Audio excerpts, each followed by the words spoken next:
on the other side of a breakdown is a breakthrough.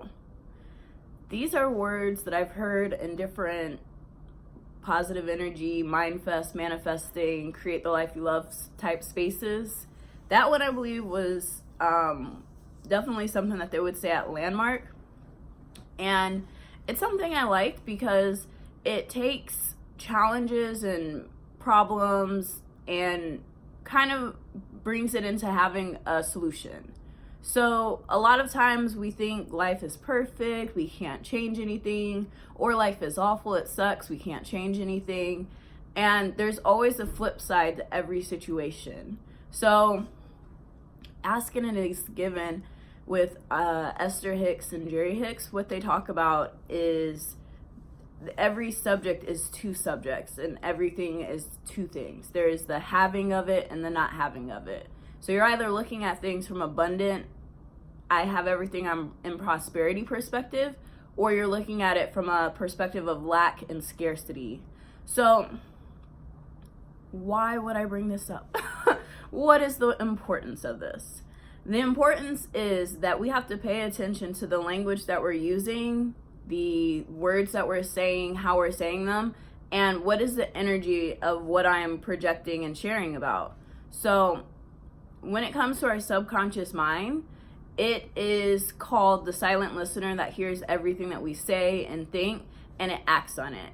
So the premise is that whatever your subconscious receives repeatedly is what it creates. So it creates your reality based on what you tell it, which creates programming and beliefs, which create feelings and attitudes, which leads to your actions.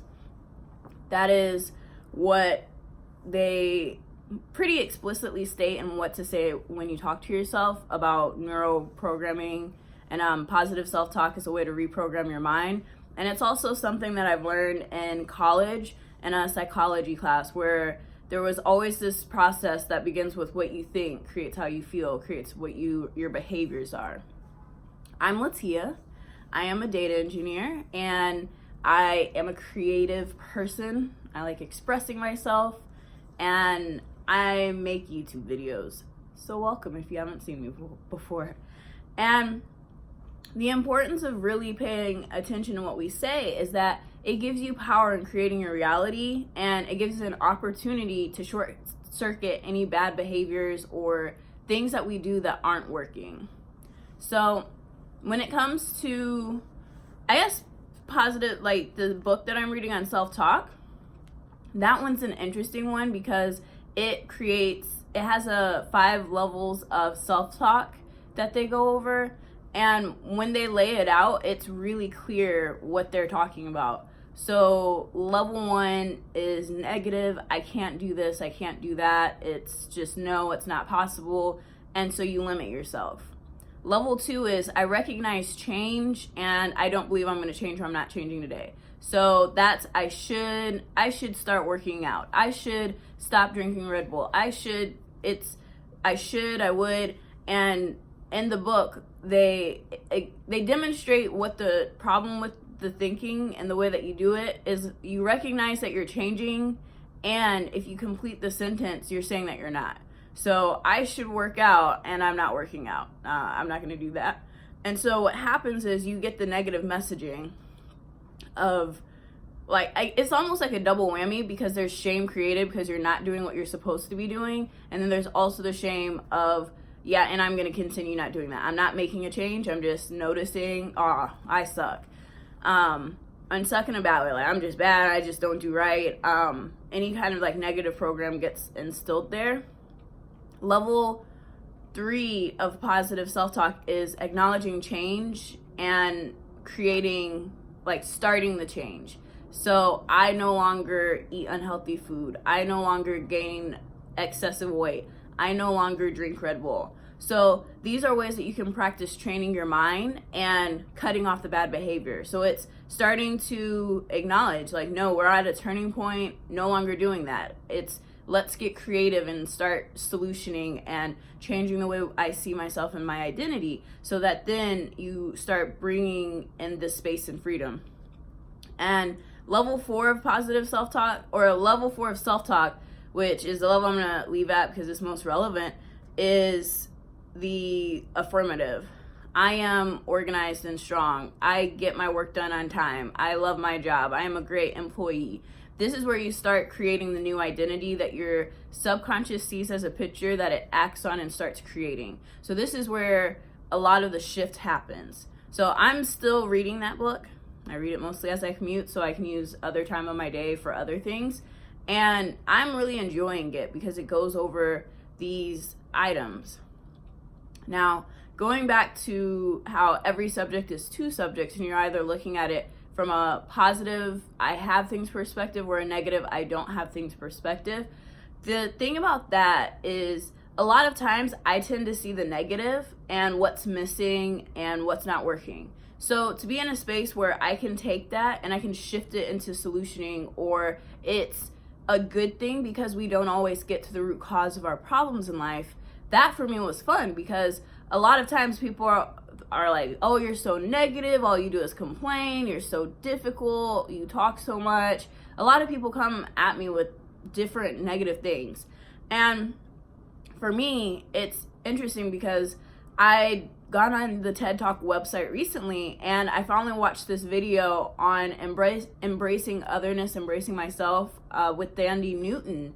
And watching it, it resonated so deeply because it was a big part of my experience to feel, who am I that I have no identity, and all I do is just kind of exist on the fringe and being a person that people understand and they get and they relate to me and they can tell I get them and they feel like we're the same person.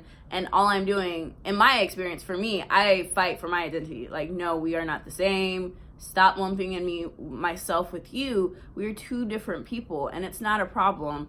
Let's honor those differences. So even though I would acknowledge I have my own identity, I may not be clear on what that is. I do see that we are connected universally because we are all humans, and I prefer distinction. It was interesting how the concept of identity as being fragments of what other people tell us we are, instead of it being who I know myself to be, or me just being at peace with my ability to connect with other people and feel their feelings and be empathetic and be courteous and present, is valuable in my own existence. Even though it makes sometimes I take it as I don't exist, I'm invisible, I feel invalid and not fully human. It's not true, but if that's my experience, then it is true. So my perception is reality. And when it comes down to creating in life, if we focus on those things that we don't want without creating a solution or alternative, you continue getting more of what you don't want. So when I was younger, we would have a lot of Christian books, and one of the books that we had went over, if you are going to acknowledge demons in your life, you bind those demons. And like, basically, if there's an exorcism, so let's say there is a demon that has possessed me, so I guess not myself, so anyways, there's a demon, I know what its name is, we've been chilling out for a while, and I'm like, all right, demon, you know what, it's been fun, I'm ready for you to go. So if I have what the demon is, I know its name, you call its name, you cast it out, you bind it, send it to hell. Now, the challenge with that is that if there's one demon, there's likely multiple demons, because habits and demons ride in families. It's not just one, it's usually a duo or a trio, which Outwitting the Devil goes over about habits.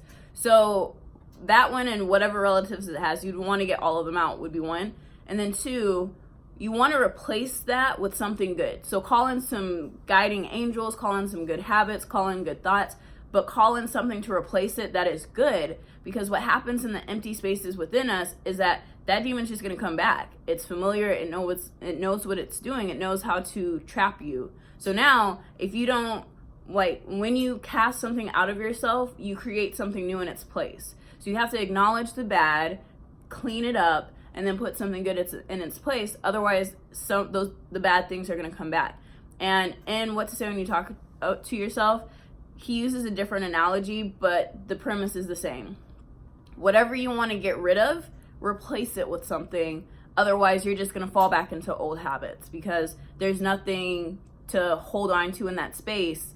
And the thing about negative energy is that it it exists, it comes into negative space. So where you don't create intentionally, it's highly likely negative is going to fill that space, because the negative is easier to grasp onto over having a positive, powerful image. When we look at the world and how it's operating right now, everything operates on fear, shame, anxiety, comparison, and telling everyone they're not good enough. So in a world that is constantly selling to you the idea that you are inadequate, is not going to be the place where you're going to find your confidence, your joy, your power. You're just going to find crippling ideas that hold you back. So every subject is two subject, and we always have the chance to choose. So if you're noticing that you do find areas that are problems for you and challenges that you would like to change, my best simple noticing is notice what the challenge, problem, or whatever it is that you don't want is. So acknowledge what you don't want. What would it look like if it were something that you do want? So creating alternate solutions, and then creating a clear picture of what it is that you would like to become and speaking life into that. And then just finding those actions and steps and behaviors. What does it look like to do these things? Or how would I make that reality? And what do I need to do to see myself in this new way? So a lot of the things are very similar processes to live a great life and to be in control. And it's all up to you and choosing. You have the power to change your life. The power of life and death is in the tongue. As a man thinketh, so he is. You got this. So comment if you're curious to learn more, want any particular sort of stories or information. Share this, like it, subscribe. See you next time.